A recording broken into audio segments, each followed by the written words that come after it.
Today we're taking a look at the Sony RX100 Mk3. It's a high-end compact camera, a premium compact camera. It's at the higher end of the pricing bracket. It's now been replaced by the Mark IV. The main difference, the Mark IV does 4K video, the Mark III does HD, not 4K. I'm going to go through today what my thoughts are with handling and with the photo quality and video quality. I'll split it into two halves. Hopefully we'll make it easier for people to see. So let's get into it and let's see what it's capable of.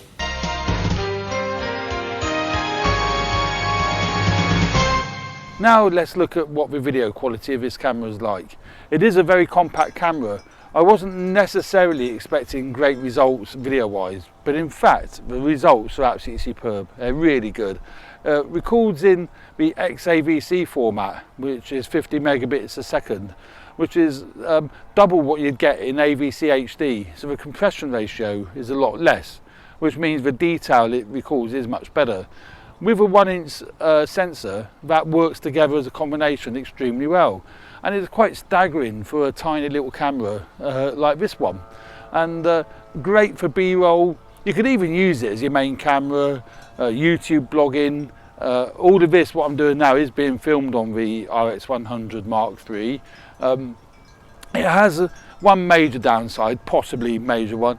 There's no microphone input and there's no headphone jack. So you're reliant on the audio that's built into the camera, or you can do what I do, is use an external recorder. I'm using a Zoom H4n recorder, which is absolutely super. Got my lapel mic just plugged into that. I will do a review on this Zoom recorder later on. When all I then do is sync the two shots together, the audio and the video together in Final Cut Pro 10. And that works a treat. That doesn't give me any problem whatsoever. The other nice thing the camera has is a 180-degree articulated screen. So you can flip it up and you can check what you're recording, the framing and whatever is right. And that's ideal when you're working by yourself, when you haven't got, you know, a cameraman working with you. You are reliant on looking at it yourself. Or if that didn't work, you could have to plug in an external monitor. And on that note, it has got HDMI output.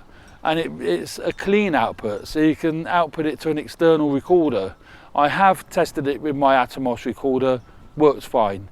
It doesn't stop and start the Atomos, so you do have to manually start the Atomos recorder, but that's a minor issue, you know.